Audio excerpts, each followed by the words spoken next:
आणि यानंतर आपण बुलेटिनमध्ये बातम्यांचा वेगवान पद्धतीने आढावा घेऊयात सिटी 60 मधून। नाशिकच्या मालेगावात तमाशा कार्यक्रमामध्ये राडा, टोळक्याकडून दगड, घरांची तोडफोड, वाहनांचंही नुकसान। हल्ल्यामध्ये 8 ते 10 जण जखमी। गावातील ही घटना आहे। गावामध्ये तणावपूर्ण शांतता पसरली आहे। परभणीमध्ये गोवंश हत्या संदर्भामध्ये कत्तलखान्यावरती कारवाईसाठी गेलेल्या पोलिसांवरती जमावाकडून दगडफेक। परभणीच्या सेलूमध्ये तणावपूर्ण शांतता, दगडफेकीमध्ये काही जण जखमी। मुंब्रेत विद्यार्थ्यांमध्ये तुफान हाणामारीचा व्हिडिओ व्हायरल। मुंब्रा पोलिसांकडून तपास। मुंब्रा इथल्या खडी मशीन रोडवरती शाळकरी विद्यार्थ्यांच्या 2 गटांमध्ये तुफान हाणामारी झाली। भांडणामध्ये मध्यस्थीसाठी आलेल्या स्थानिक तरुणाच्या हाताला चाकू लागल्यामुळे दुखापत झाली। छत्रपती संभाजीनगरमध्ये शिंदेवाडी फाटा परिसरामध्ये अज्ञातांकडून तरुणावरती हल्ला। हल्ल्यानंतर आरोपींनी जखमी अवस्थेमध्येच तरुणाला रस्त्यावरती फेकलं। तरुणावरती रुग्णालयात उपचार सुरू। पोलिसांकडून तपास सुरू आहे। भंडारा बाळ विक्री प्रकरणामध्ये आणखी एक धक्कादायक खुलासा। मुख्य आरोपी डॉक्टर वाजपेयी यानं बनावट कागदपत्र तयार करून आणखी 2 बालकांना विकलं। भंडारा गोंदिया जिल्ह्यामध्ये आतापर्यंत 4 बालकं ही विक्री केल्याचं उघड। हिंगोलीच्या कळमनुरीतील पिंपरी बुद्रुक शिवारातील कयाधू नदीच्या पात्रातील वाळू उपसा करणाऱ्यांवरती मोठी कारवाई। 4 बोटी जाळून उद्ध्वस्त करत 11 हायवा आणि 4 जेसीबी जप्त केल्या।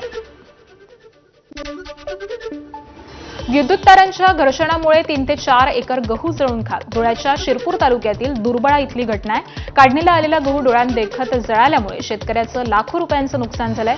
आठवडाभरामध्ये शिरपूर तालुक्यातली ही दुसरी घटना आहे। छत्रपती संभाजीनगरातील कन्नड तालुक्यातील सायगव्हाण नागद घाटामध्ये ऊसतोड मजुरांचा टेम्पो उलटला। अपघातामध्ये जवळपास 25 जण जखमी झालेत। ऊसतोड करून सोयगाव दस्तापूर या गावी मजूर जात होते। बुलढाण्यातील सैलानी बाबांच्या दर्शनासाठी जाणाऱ्या भाविकांच्या पिकअपचा मेहकरजवळ भीषण अपघात। अपघातामध्ये 2 भाविकांचा मृत्यू तर 23 जण गंभीर जखमी। पिकअप चालकाचं नियंत्रण सुटल्यामुळे हा अपघात घडलाय। वसईत खड्ड्यांमुळे बाईकचा अपघात। अपघातामध्ये वडील मुलगा जखमी। रस्त्यावरील मोठ्या खड्ड्यांमुळे गाडी घसरली आणि दोघेही जण रस्त्यावरती कोसळले। अपघाताची घटना सीसीटीव्हीमध्ये कैद झाली आहे। नागपूरच्या हिंगणा येथील आकार नर्सिंग कॉलेजमध्ये विद्यार्थिनीची आत्महत्या। प्रियकराला व्हिडिओ कॉल करून गळफास घेतला। विद्येश्वरी आपटे असं मृत विद्यार्थिनीचं नाव आहे। जळगावातील चाळीसगाव तालुक्यातील शिवापूरमध्ये पती-पत्नीची आत्महत्या। एकाच दोरीनं गळफास घेऊन भगवान जाधव आणि आशाबाई जाधव यांनी आत्महत्या केली आहे। शेतामधील झाडाला गळफास घेतला। 2 लहान मुलं पोरकी झाली। आत्महत्येचं कारण हे अद्याप अस्पष्ट आहे। पोलिसांकडून तपास सुरू आहे।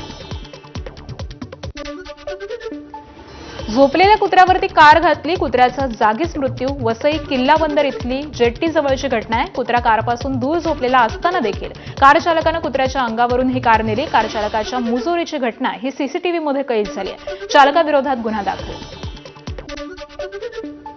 अशोक खरातच्या आर्थिक व्यवहाराची आता ईडीकडून चौकशी होण्याची शक्यता। हवाला रॅकेट आणि व्याजाच्या धंद्यामध्ये खरातनं कोट्यवधी रुपयांची उलाढाल केल्याची माहिती आहे। बंधू खरातकडून माइंड रिडिंगच्या नावाखाली फसवणूक। खरात माइंड रिडिंगमध्ये पटाईत असल्याचं चौकशीमध्ये उघड झालंय। महिलांना लक्ष्य करत मानसशास्त्रीय पद्धतीनं विश्वास संपादन करत होता। सुनेत्रा वहिनींच्या नेतृत्वामध्ये दोन्ही राष्ट्रवादीचं विलिनीकरण झालं तर अभिमानाची बाब, तर अजून वेळ निघून गेलेली नाही। राष्ट्रवादीचे आमदार सुनील शेळकेंचं वक्तव्य।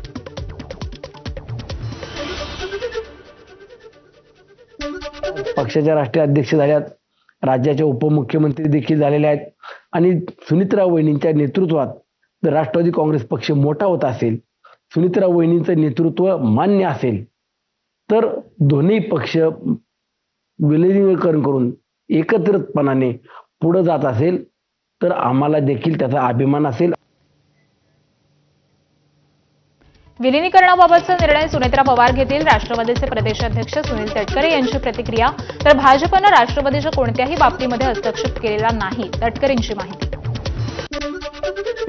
बेस्ट बसवरती टोलचा वार्षिक 9 कोटींचा बोजा। टोलमाफी द्या, त्यासाठी समिती अध्यक्ष तृष्णा विश्वासराव यांचे एकनाथ शिंदेंना पत्र। टोल अप्रत्यक्षपणे प्रवाशावरती पडणारा भार असल्याचं पत्रामध्ये नमूद करण्यात आलंय। मुंबईतील 2 नव्या मेट्रो मार्गिकांच्या लोकार्पणाला अखेर मुहूर्त. दहिसर ते मीरा भाईंदर मेट्रो 9 आणि मानखुर्द मेट्रो 2B मार्गिकेतील पहिल्या टप्प्याचं लोकार्पण होणार आहे. 3 एप्रिलपासून दोन्ही मार्गिकांवरील मेट्रो धावणार आहे.